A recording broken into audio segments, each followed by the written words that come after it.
hermanos, buenos días, bienvenidos a esta nueva mañana. Qué bendición que podamos estar reunidos, estemos atentos porque está a punto de comenzar el mensaje, la palabra de Dios que yo espero que sea de gran ayuda para todos nosotros. Que Dios los bendiga, bienvenidos.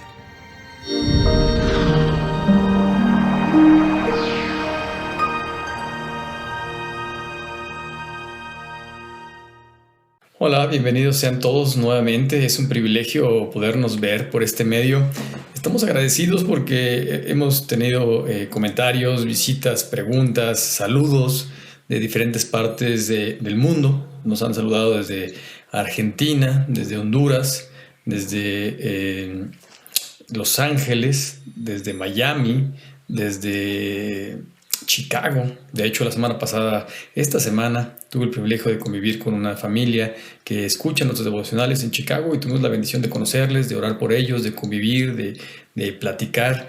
Y pues todo esto es para agradecer a ti que nos estás viendo, a todos los que nos están viendo, y también para comentar que el día de hoy aquí en México, en todo el país, se celebra el Día del Padre. Es que si tú eres padre, felicidades.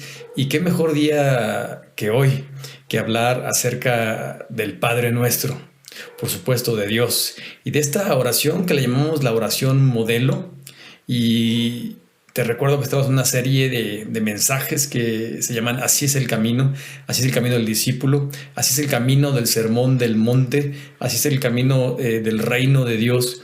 Y hoy nos toca hablar acerca de la oración que define quién eres, de la manera como oras, de la manera como estructuras de la oración, define muchas cosas en ti y en mí. Y es por eso que Jesús en esta ocasión define lo que es la oración, define la forma en la que se debe de orar. En otro pasaje nos platica que algunos discípulos le dijeron: Rabí, maestro, enséñanos a orar. Muchos de los maestros enseñan a orar a sus discípulos, pero aquí en este sermón del monte él va directo a las enseñanzas, y al parecer está hablando con los discípulos, con los que se supone que ya lo saben, y únicamente como que está resumiendo o recapitulando algunos temas, y ese tema de la oración es algo muy importante. A veces la oración se extrapolariza, es decir, algunos no la toman en cuenta, otras sí lo toman en cuenta, pero algunos que dicen tomarla en cuenta, podemos decir que actúan la oración, la vida cristiana, y lo hacen con un doble propósito. La oración, te recuerdo que es elemental en la vida. El ser humano no podría vivir sin la oración. No sé si sabías, el ser humano no puede vivir sin beber agua. Después de poco tiempo, el ser humano se debilita al no beber agua, disminuye la función cognitiva, hay alteraciones en el estado de ánimo, caída de presión arterial, el cerebro se deshidrata y se contrae, como muchas otras cosas más. Pero en realidad no podríamos vivir más de 3 o 4 días sin beber agua. Bueno, pues un verdadero discípulo del Señor pasa por unas condiciones similares, físicas, espirituales y emocionales. ¿Sabes? Cuando tú y yo nos alejamos de Dios, cuando tú y yo no tomamos en cuenta la oración o no le damos el lugar adecuado en nuestra vida, ¿sabes? Podemos ser anémicos. Podemos estar tal vez en unas condiciones no adecuadas, no aptas. De hecho, cuando se ora con intenciones inadecuadas, es como si no oráramos, o es tan peligroso como aquellos que dicen: no me gusta orar, o no le veo el propósito de orar, o no le dan la importancia adecuada. Por lo tanto, es necesario dejar claro este tema. Y Jesús toma un espacio en el Sermón del Monte, en este famoso Sermón del Monte, para dejar claro que además de dar a conocer lo que es la oración en realidad, quiere quitar las confusiones, los errores comunes que estaban pasando en aquel tiempo. Y al rato vamos a ver que en aquel tiempo algunas actitudes no eran tan diferentes a las de nuestro tiempo. Partiendo de este punto de la importancia, así como la aplicación de esta importancia de lo que es la oración, nos convierte a invertir este tiempo. El día de hoy vamos a hablar acerca de la oración y vamos a profundizar más adentro. más adentro acerca de este punto.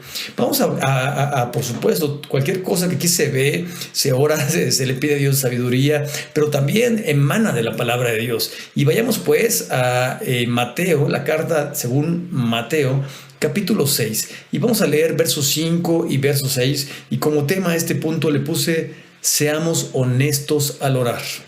Verso 5 dice a la letra: cuando ores, no seas como los hipócritas, porque ellos aman el orar en pie en las sinagogas y en las esquinas de las calles para ser vistos de los hombres. De cierto os digo que ya tienen su recompensa.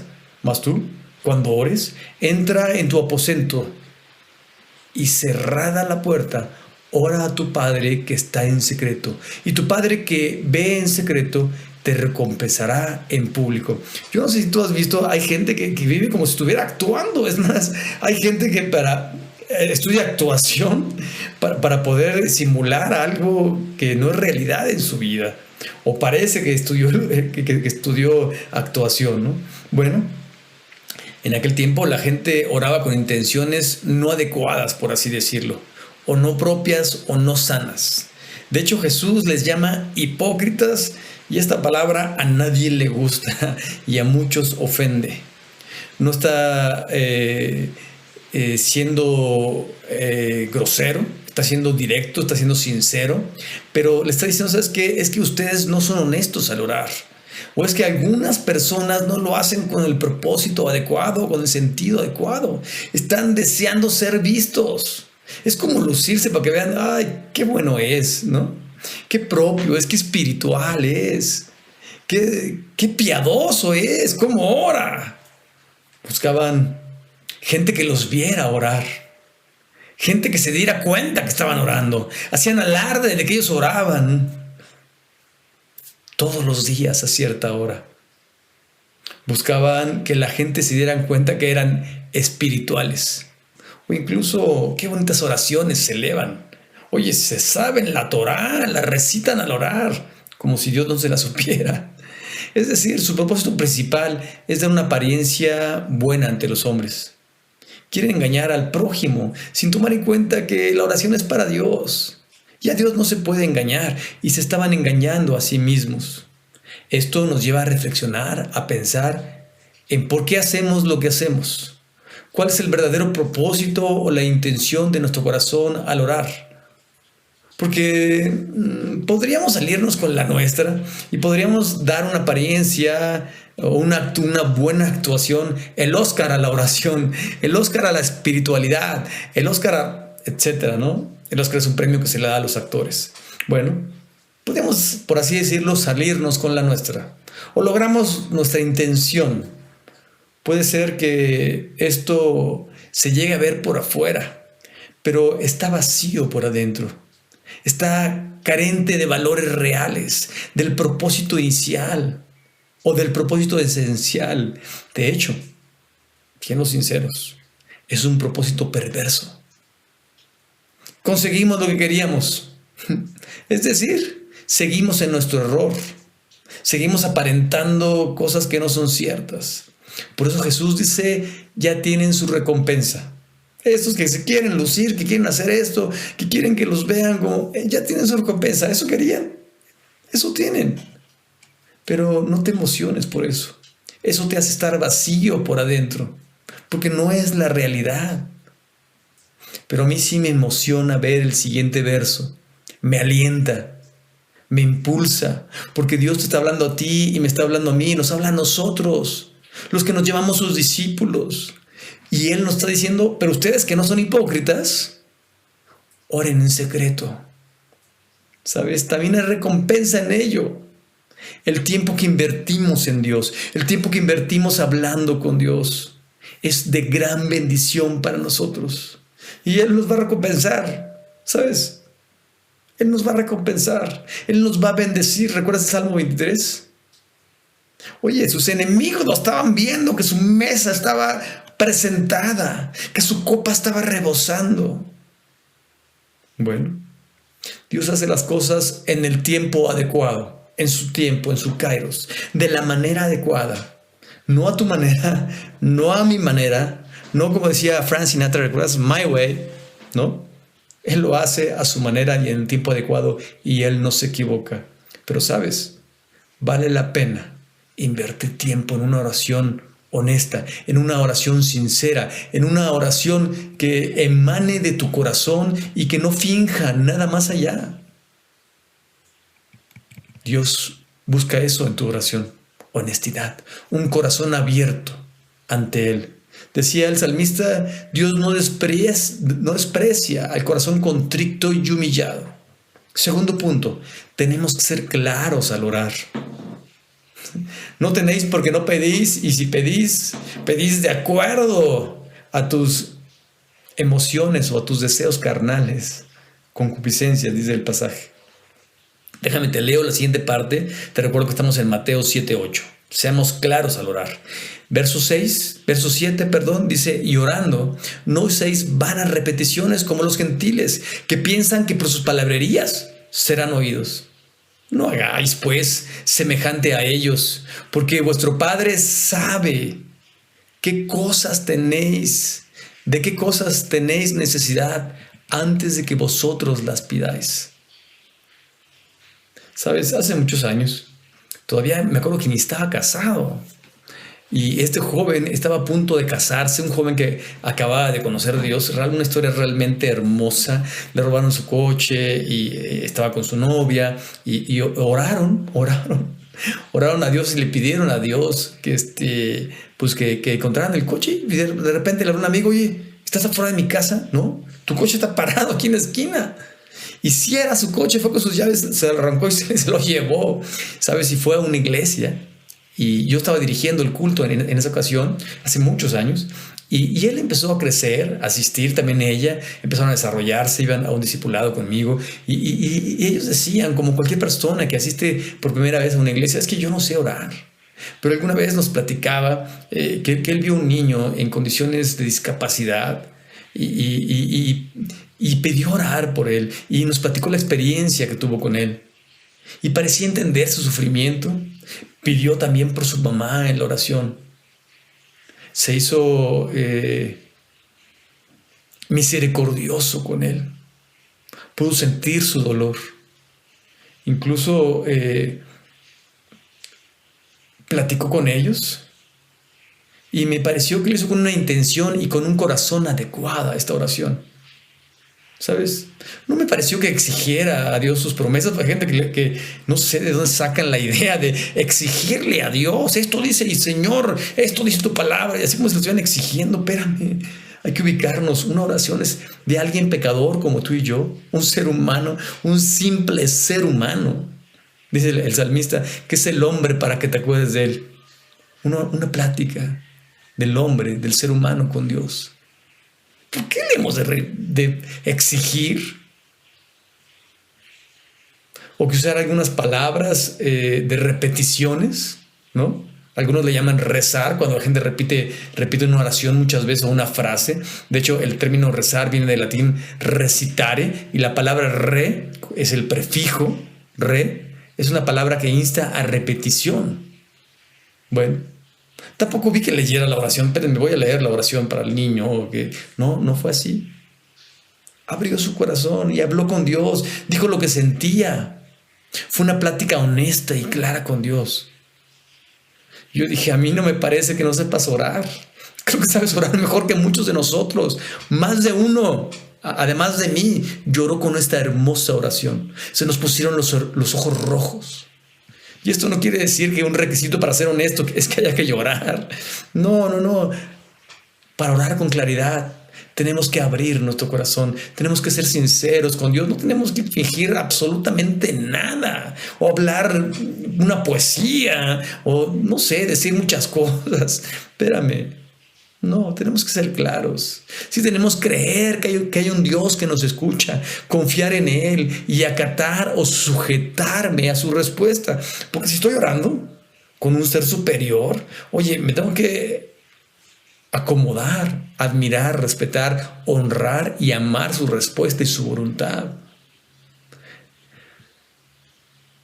Es claro que para orar se requieren todos nuestros sentidos, que impliquemos nuestros sentidos. El leer una oración lo hace impersonal. así como no propia para el momento. Y como decíamos impersonal, pues no la hice yo, aunque me parece muy bonita la frase, no es mía, para con Dios es de otra persona, únicamente estoy repitiendo, y el repetir no es una plática. No solo porque es molesto para el oyente, es inadecuado. Todos los que tenemos hijos, estoy seguro que alguna vez, después de la 50ª, ¿no? O sea, 50 veces, que nos preguntaron, ¿ya vamos a llegar? ¿Y cuánto falta? Y todos hemos viajado, hemos ido a un lugar donde ellos les emociona ir. Y es más, a mí me ha pasado, apenas vamos saliendo, ya vamos a llegar. Espérame, te acabo de subir al coche, todavía ni lo arranco. Bueno, a los que tenemos menos paciencia como yo, después de la 5ª vez, déjate la 50ª, la 5ª vez que nos pregunta, ¿ya vamos a llegar? Oye, ya estamos, ya no queremos escuchar, ya vamos a llegar, o cuánto tiempo falta, o falta mucho, papá. Bueno, sino esta intención de repetir lo mismo le quita el sentido, como la lógica a una conversación. Decía Nigel, el de la película de Jumanji, no sé si viste la nueva versión, que siempre repetía las cosas, ¿no? Bienvenidos a Jumanji, los estábamos esperando.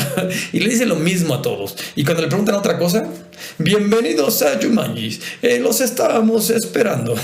Y dicen, ¿y por qué repite eso? Que no... Es que es un NPC, o sea, es una parte de un juego que únicamente tiene grabada una frase y la repite y la repite y la repite. Eso es el rezar. Eso es cuando tú y yo hacemos vanas repeticiones. No es una plática sincera. Cuando oremos, tratemos de no repetir las mismas palabras. Es más, nos podemos equivocar. Tratemos de usar nuestros sentidos. Por favor, cuando te pidan orar por el trayecto, por una persona, no digas Dios, gracias por los alimentos, porque a veces por la costumbre de orar todos los días y 3 veces al día, o algunos como yo 4 veces al día por los alimentos, se te puede quedar. No, espérame, resetéate. Hazlo una nueva oración. Incluye tu cerebro, incluye tu corazón, incluye todos tus sentidos. La oración es así es el camino. Jesús dice, cuando ores, no reces, no hagas vanas palabras, no por eso vas a convencer a Dios, al contrario, hace rato decíamos, ya vamos a llegar, espérame, ay, por favor, ya. Por ahí decía, me parece que era Kiko, ¿no? En el programa de Chespirito, cállate que me desesperas. Bueno, hacía un ejemplo, no únicamente de los hipócritas, también ahora en esta parte, con los gentiles. Es decir, alguien que no pertenece al pueblo de Dios, alguien que tiene otras costumbres, otra cultura, alguien que cree muy diferente a nosotros que somos discípulos de Jesús. ¿Sabes? Y esto puede contaminar nuestra fe, nuestra relación, nuestra doctrina, nuestra manera de orar. En el primer punto decíamos que no oraras de una manera hipócrita, que no nos pareciéramos a los hipócritas. Ahora dice, parécete a los hijos de Dios, no te parezcas a alguien que no es del pueblo de Dios. Y a veces no está mal que pidamos. Jesús no está diciendo no pidas, pero está diciendo la oración es mucho más que pedir. Más adelante también vamos a ver cómo no ores. Bueno, fue atrás, ¿verdad? No ores en público. No quiere decir que no ores en público. Espérame, no ores en público. Jesús también oró en público. Pero está diciendo no ores en público con el propósito de que te vean, de lucirte, de que digan, wow, este tipo cómo ora, o este tipo de personas cómo oran, este grupo cómo ora. ¿Sabes qué? Podemos estar haciendo vanas repeticiones, orando o reuniéndonos con un propósito no adecuado. Y esto no le agrada a Dios. Jesús dice que el Padre sabe nuestras necesidades. Debemos de recordar que muchas cosas en la vida, como la oración, no se trata de ti, no se trata de mí, se trata de Dios. La oración se trata de una plática con Dios. No eres tú el invitado especial, no soy yo, aunque Dios nos ama como la niña de sus ojos. ¿Sabes? Se trata de un ser superior, de Dios, que quiere hablar con nosotros, quiere relacionarse con nosotros, que quiere escucharnos, aunque ya sabe nuestras condiciones, ya sabe las heridas que traemos. ¿Sabes? hay que ser más claros al orar. Sabemos que Dios conoce nuestro corazón. Sabemos que Dios conoce todas las cosas. Sabemos que una plática con Dios nos hace humillarnos ante su presencia, porque Él lo sabe todo.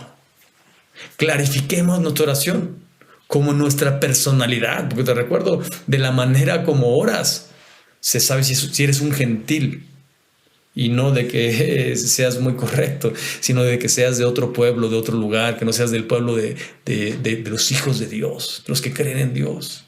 Pero también tenemos que ser propositivos al orar. Tenemos que ser propositivos al orar. Vamos a leer, te recuerdo que estamos en Mateo capítulo 6, el Sermón del Monte. Vamos a leer del verso 9 al verso 15. Vosotros pues oraréis así: Padre nuestro que estás en los cielos, santificado sea tu nombre. Venga tu reino. Hágase tu voluntad como en el cielo, así también en la tierra.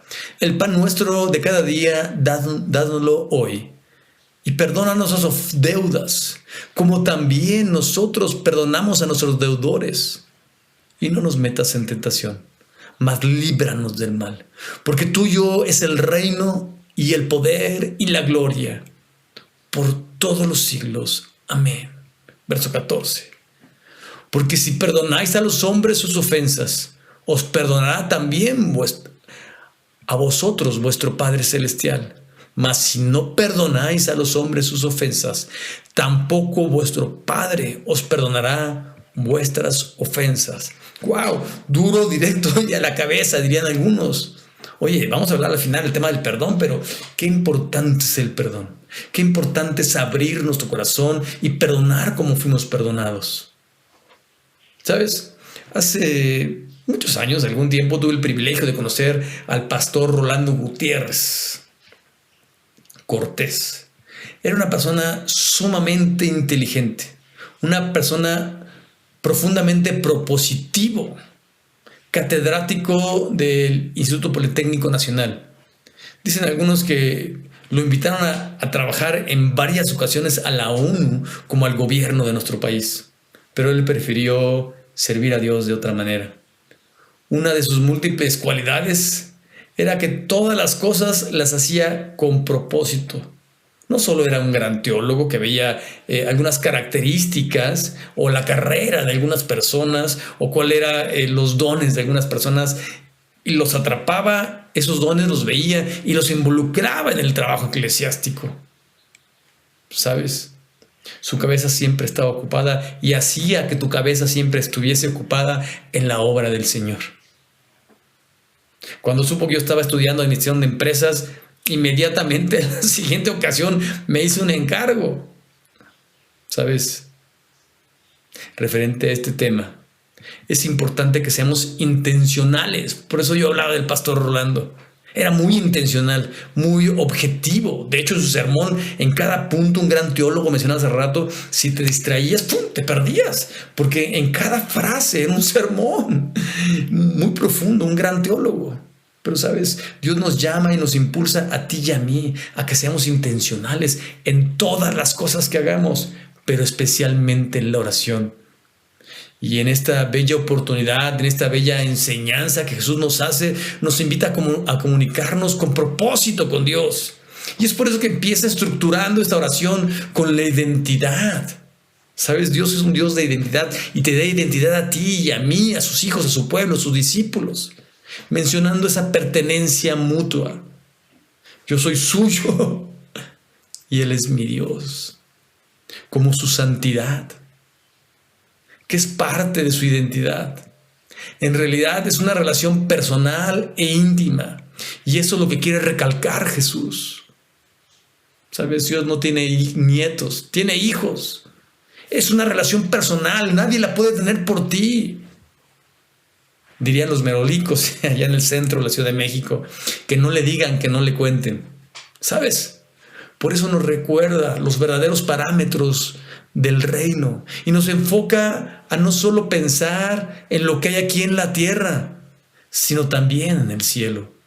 ¿Sabes? Si tú eres sagaz, ahora con la pandemia, pensamos eso. ¿Sabes? Esto no es todo. Hay algo más allá. Y hay que enfocarnos en los valores de Dios en la tierra y en el cielo, porque en el cielo se cumplen, pero Dios quiere que en la tierra también se cumplan. Y este sería un mundo muy diferente si los seres humanos viviéramos los valores del reino de Dios. Pero también en esta oración nos compromete, porque nos recuerda que tú y yo, sus hijos, sus discípulos, sus embajadores del reino aquí en la tierra, tenemos que vivir y pedir con humildad. Y por eso se refiere al alimento del cuerpo como el alimento o sustento del espíritu diario, cotidiano y constante. Al principio hablábamos de la necesidad del agua, ¿recuerdas? Para el ser humano. Bueno, tenemos que reconocer que Dios es nuestro proveedor, quien sustenta nuestra vida en todos los sentidos. Nuestro proveedor. Jehová Jireh, Dios proveerá. A continuación menciona un compromiso donde se reflejan los valores del reino, mencionando en esta oración la necesidad como la importancia del perdón, porque el perdón libera, el perdón aligera tu vida, el perdón sana tu corazón. Dios te quiere perdonar y me quiere perdonar, quiere sanarnos en todos los sentidos. Y esto es una gran enseñanza o reconocimiento, porque es un concepto integral del perdón. Y en la mayoría de los casos nos encanta que nos perdonen. Dios, perdóname, permíteme ir contigo al cielo. ¿Sabes? Pero el concepto es integral. Quien se sabe perdonado se pone la condición de abajo, y cuando le toca perdonar, recuerda el perdón, la gracia y la misericordia de Dios y se convierte en un perdonador, porque así es el camino del discipulado, así es el camino del reino de Dios, ¿sabes? Y más adelante vamos a seguir hablando del perdón porque lo vuelve a mencionar. La tentación es algo en lo que tú y yo pasamos. Y perdón que te lo diga, espero no ofenderte, pero la tentación es bonita. Decir, pastor, ¿qué está diciendo? Oiga, si la tentación no fuera atractiva a nuestra vida, si no fuera bonito a nuestro lado carnal, nadie caería en la tentación. Claro que nos atrae, pero la tentación es como un escalón mal puesto, o podríamos decir como un escalón invisible que no se ve. Y este puede hacernos caer o tropezar, pero también puede hacernos subir de nivel.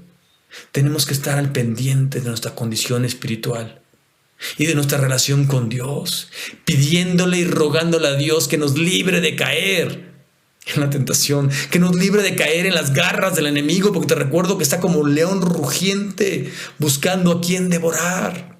¿Recuerdas Juan 10:10? El ladrón no vino sino para hurtar, matar y destruir. Pero recuerdas que dice Jesús, pero yo he venido para que tengan vida y la tengan en abundancia. ¡Wow!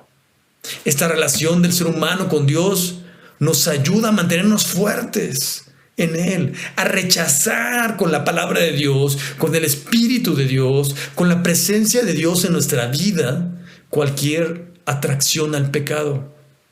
Aunque te creas fuerte. Dice la Escritura, el que crea, el que se crea estar muy fuerte, mire, cuide su pie que no caiga. ¿Sabes?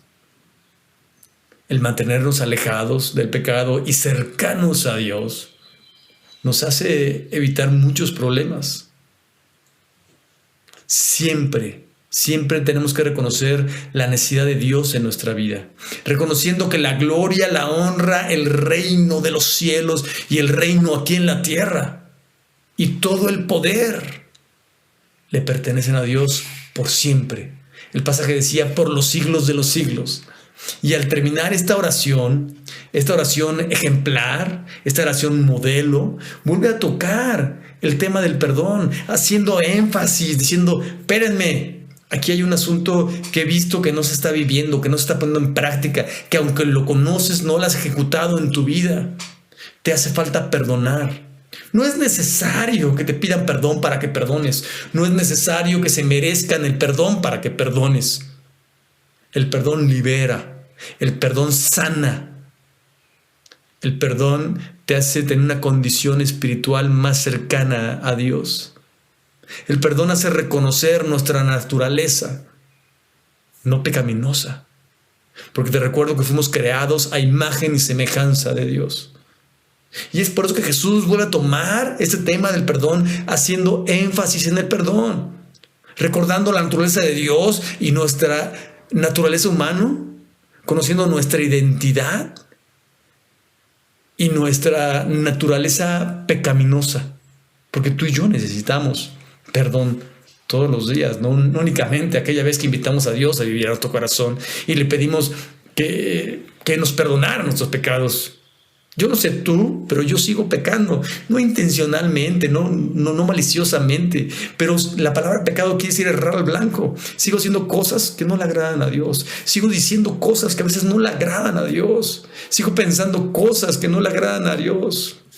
Bueno, conscientes de esto, de nuestra identidad, de nuestra naturaleza, tenemos que orar con propósito, con sentido. Oremos con sabiduría, siendo intencionales. Es lo que nos enseña Jesús, a ser propositivos, a ser ciudadanos del reino que viven y efectúan el perdón y los valores del reino de Jesús. Y por supuesto, siempre que Dios nos habla, nos desafía. Algunos le llaman la pastoral, yo le llamo el desafío pastoral. Dejemos que nuestra manera de orar defina nuestra verdadera posición ante Dios. Demuestra de quién eres hijo, en quién crees, quién está moldeando tu corazón. Por supuesto, no somos obra terminada, pero Dios está trabajando en nosotros. Dejemos que nuestro yo merme y Dios crezca en nosotros, siendo honestos, sinceros, claros, propositivos y prácticos en nuestro diario vivir. ¿Qué dices? ¿Aceptamos el reto? Yo también lo acepto. Dios te bendiga. Hasta pronto.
vivir.